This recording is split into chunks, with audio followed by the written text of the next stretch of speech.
Oke, assalamualaikum warahmatullahi taala wabarakatuh.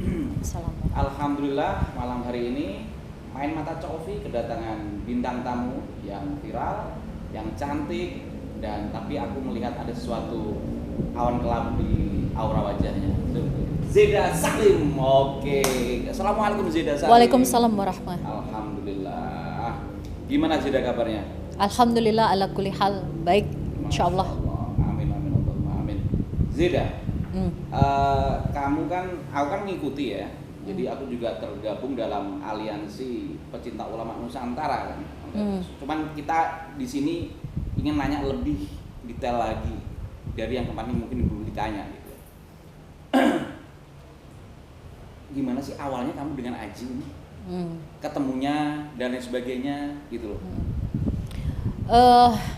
Awal kenalnya dulu dia menghubungi saya via DM Instagram untuk minta tolong dikenalkan dengan beberapa artis papan atas. Ntar. Pengen dikenalkan dengan beberapa artis papan atas. Dia tahu saya dari kalangan entertainment, public figure. Dia pengen dikenalkan dengan beberapa artis papan atas. Alasannya untuk ngasih kiswah, gitu. Kiswah Ka'bah itu? Iya. Bisa disebutin mungkin artisnya atau gak usah? Udah pernah yang diminta? Dia minta artis papan atas, contohnya kayak Atta, Dia Persik, segala macam, Syahrini gitu. Pokoknya artis-artis yang punya nama lah. Gitu. Ya. Karena saya kenal dengan beliau, dari situ awal kenalnya. Setelah itu DM terus. Pertama kali ketemu saya diundang ke pondok pesantrennya. Di daerah? Di Bekasi. Saya datang dengan pesantren apa namanya? Lupa, Al Khairiyah lah, nggak perlu saya sebutin lah. Di pesantren Bekasi saya diundang, saya datang dengan orang tua angkat saya, ibu angkat saya diundang ke pesantrennya, dikenalkan dengan istrinya. Itu pertemuan pertama. Terus pertemuan kedua itu dalam waktu setengah tahun ya. Dalam waktu setengah tahun itu saya cuma ketemu 2 kali. Pertemuan kedua dia datang ke restoran pada saat saya syukuran hari lahir ulang tahun, itu dia datang. Terus pertemuan ketiga baru dia ngajak nikah. Jadi 2 kali pertemuan itu enggak dalam kurun beberapa hari, enggak dalam kurun setengah tahun. Itu kita cuman ketemu 2 kali. Pertemuan yang ketiga dia ngajak nikah.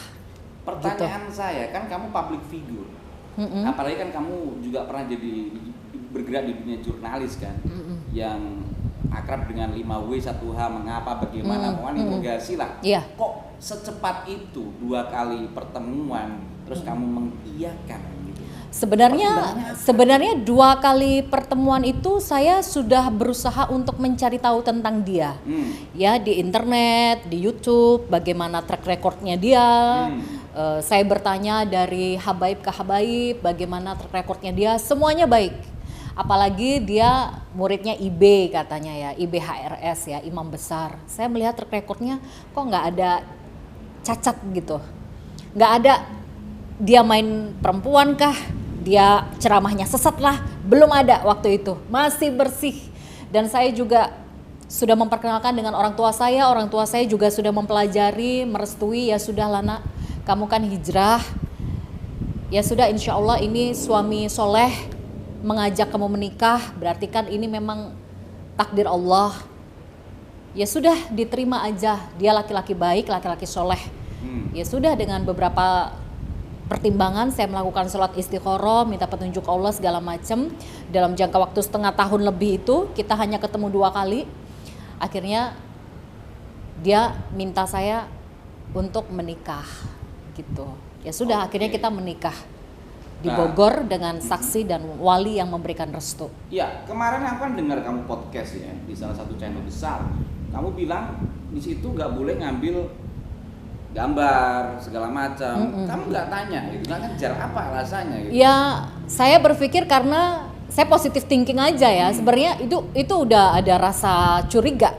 Waktu ijab kabul, orang tua angkat saya mau ambil foto sama video itu nggak diizinkan sama dia. Dalam hati saya kenapa nggak boleh gitu, tapi ya dia Alasannya saya takut fitnah, nanti ada yang begini karena dia merasa dirinya ulama besar gitu.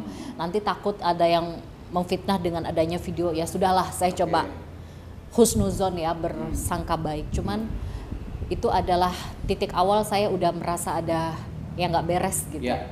Tapi ya sudah terlanjur ijab kabul, ya sudah menikah, ya sudah dijalani aja dulu. Berpikirnya begitu. Iya, luar biasa. Tapi ternyata setelah berjalan 2 tahun pernikahan, dia zolimnya luar biasa. Awalnya saya berpikir dia bisa memuliakan seorang istri karena dia paham agama, ya kan? Dia bisa berpoligami secara adil dan sebagainya. Tapi ternyata selama 2 tahun menikah, zolimnya luar biasa sama perempuan, sama istrinya sendiri. Aku dengar kemana ada dijambak segala macam gitu.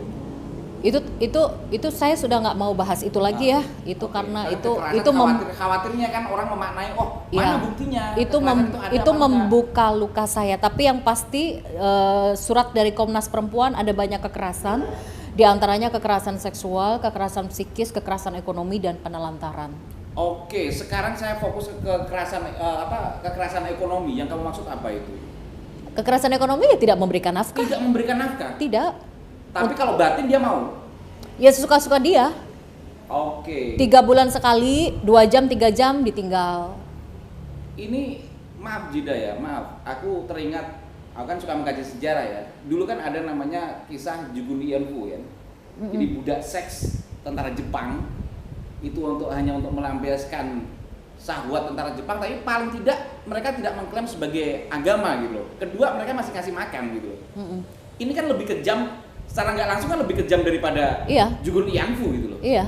Apalagi kedok ngaku cucu Nabi lah. Iya. Segala macam. Waduh, sadis juga ya. Berapa lama tadi di kekerasan ekonomi? Ya pokoknya selama menikah 2 tahun itu nggak pernah ada nafkah. Terus ini saya masih dinafkahi